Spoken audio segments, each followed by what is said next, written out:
শুভেচ্ছা বন্ধুরা। মোহাম্মদ ইউনুস প্রতি রাতে যমুনা ছেড়ে কোথায় পালায়? একটা লোকের বেইমানির কারণে 2025-এর মার্চে মোহাম্মদ ইউনুসের পতন হয়নি। সব কিছু সেট ছিল, রেডি ছিল, কিন্তু একটা মানুষ শেষ মুহূর্তে চোখ উল্টিয়ে ফেলেছে। এই লোকটি কে? সে কি ইউনুসের লোক? কিন্তু সবার মন জুগিয়ে চলে সে। ভিতরে ভেতরে সে ছিল জামাতের একজন খাঁটি এজেন্ট, জামাতের লোক, কিন্তু তার মুখোশ উন্মোচিত হয়ে গিয়েছে। আবারও চারিদিকে শোনা যাচ্ছে ইউনুস চলে যাচ্ছে। ইউনুস কি সত্যি চলে যাচ্ছে? তার পতন কি আসন্ন?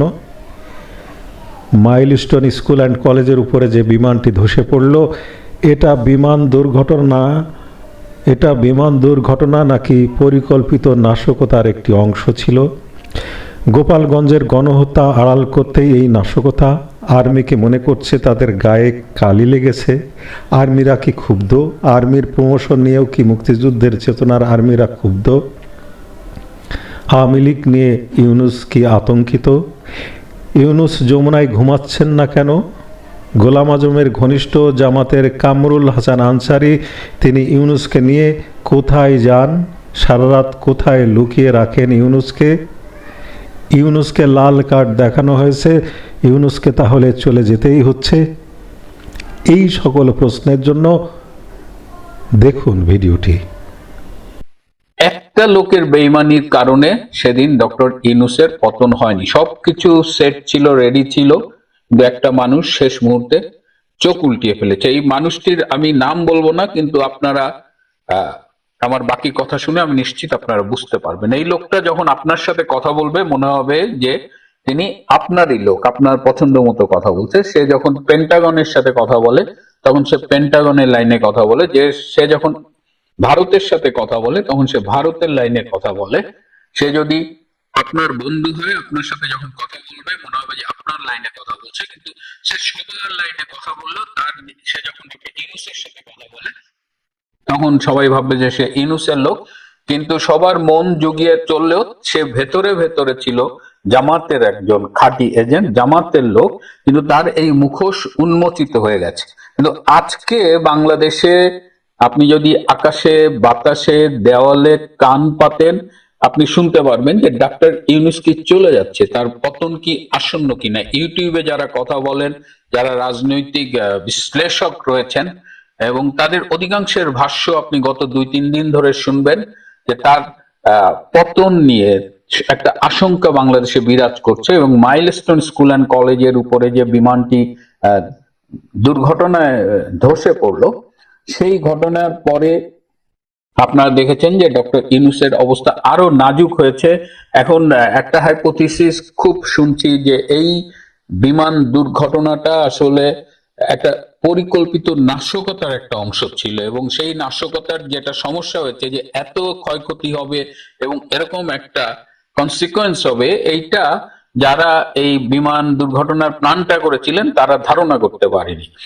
গোপালগঞ্জের যে গণহত্যা হলো আপনারা দেখেছেন, সেটা থেকে দৃষ্টি সরাতে গোপালগঞ্জের ফলে আর্মি যে একটা বিতর্কিত ভূমিকায় পড়লো, সেইখানে আর্মিকে হিরো বানানোর যে একটা প্রজেক্ট নেওয়া ছিল সেই প্রজেক্টটা ফেল করেছে, এবং ফেল করেছে তো করেছে, এখন আর্মির গায়ে এমন কালিমা লেগেছে যে সেই কালিমা সহজে যাবে না। সো ন্যাচারালি আর্মি কিন্তু খুব ক্ষুব্ধ অবস্থায় আছে। আপনারা জানেন যে আর্মির প্রমোশন বোর্ডের মিটিং চলতেছে, পুরো সোমবার থেকে শুরু হয়ে পুরো সপ্তাহটাই মিটিং চললো, এবং গত রবিবার ডক্টর ইউনূস এই প্রমোশন বোর্ডের উদ্বোধন করেছিলেন, এবং তিনি উদ্বোধন করতে গিয়ে তার ভাষণে বলেছিলেন সৎ, যোগ্য এবং দক্ষ আর্মি কর্মকর্তাদের প্রমোশনের জন্য বিবেচনা করতে।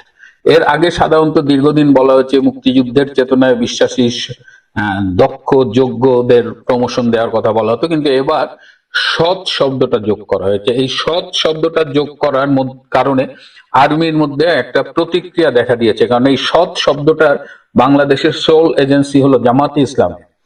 সমস্যা হলো যে সাধারণত বোর্ডে যাদের প্রমোশনের জন্য নাম যায় তাদের হয়তো 1/3 প্রমোটেড হয়, 2/3 প্রমোটেড হয় না।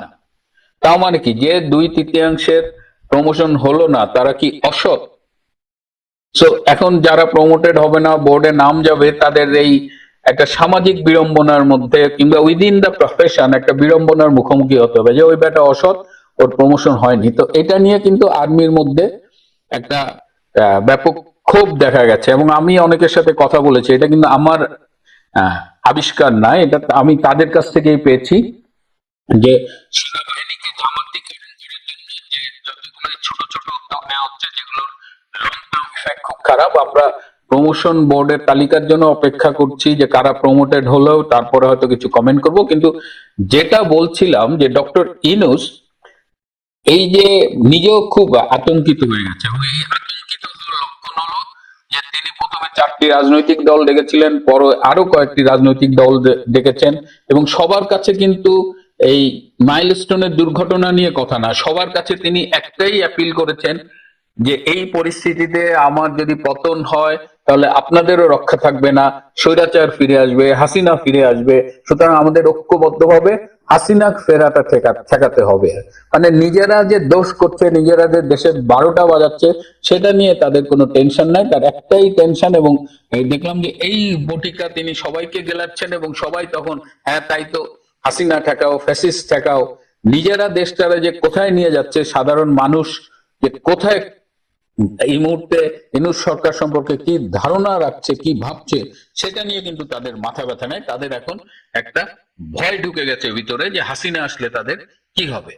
এবং এই যেসব দল ইউনূসের ডাকে সাড়া দিয়ে দেখা করেছে, তাদের অনেকে আবার বাইরে এসে বলেছে যে যখন আপনি বিপদে পড়েন তখন আমাদের ডাকেন, আমাদের কাছে উদ্ধার চান, কিন্তু আবার আপনি প্রোটেকশন দেওয়ার ব্যাপারে আপনি এনসিপি নামক একটা দলের প্রোটেকশন দিয়ে বেড়ান। সুতরাং দলগুলো যে খুব হ্যাপি তা না, কিন্তু এই জামাতে ইসলামী যারা কাঠি নাড়াচ্ছে পেছন থেকে, এনসিপি, এই দুটা দল হলো ইউনূসের ডান হাত বাম হাত।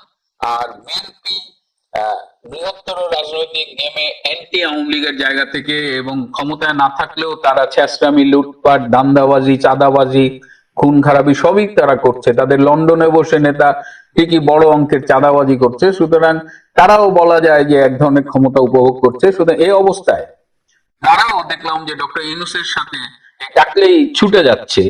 এত বড় একটা দল বিএনপি, তার যে একটা নিজস্ব রাজনৈতিক স্ট্যান্ড সেটা আমরা দেখতে পাচ্ছি না, পুরো দেউলিয়া একটা অবস্থানে তারা আছে। এখন এই ভয়ের ফলে আরেকটা খুব মজার ঘটনা ঘটেছে, আপনাদের জানাই গত 4-5 দিন রাতের বেলায় ডক্টর ইউনূস কিন্তু যমুনায় ঘুমোচ্ছেন না। রাত 8টা বাজলেই তিনি যমুনা ছেড়ে চলে যান, এবং পরের দিন সকাল 8টায় আবার যমুনায় ফিরে আসেন। কামরুল হাসান আনসারী নামে একজন জামাতের সমর্থক অনুসারী আছেন, তিনি গোলাম আজমের খুব ঘনিষ্ঠ ছিলেন।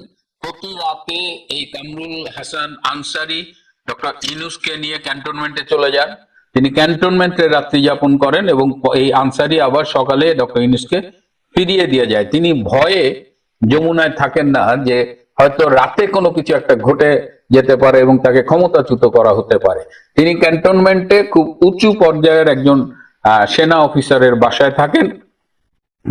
ডক্টর ইউনূস এত ভয় পাচ্ছেন কেন? এই যে সচিবালয়ের যে আন্দোলনটা হলো, এটাকে অত্যন্ত পরিকল্পিতভাবে তারা এটাকে ছাত্রলীগের আন্দোলন বলার চেষ্টা করছে, কিন্তু তারাও জানে, দেশবাসীও জানে, যারা আন্দোলনে অংশগ্রহণ করেছে সেই ছাত্রছাত্রীরাও জানে যে এটা সাধারণ ছাত্রছাত্রীদের একটা স্বতঃস্ফূর্ত বিক্ষোভ, এবং সবাই ডক্টর ইউনূসকে মোটামুটি লাল কার্ড দেখিয়ে দিয়েছে। একদম জামাত বা এইসব রাজনৈতিক চামচা ছাড়া সাধারণ মানুষের পক্ষ থেকে ডক্টর ইউনূসকে অনেক আগেই হলুদ কার্ড দেখানো হচ্ছিল, কিন্তু তাকে লাল কার্ড দেখানো হয়ে গেছে। তো এই অবস্থায় ডক্টর ইউনূসের সম্ভাব্য 3টা পরিণতি হতে পারে।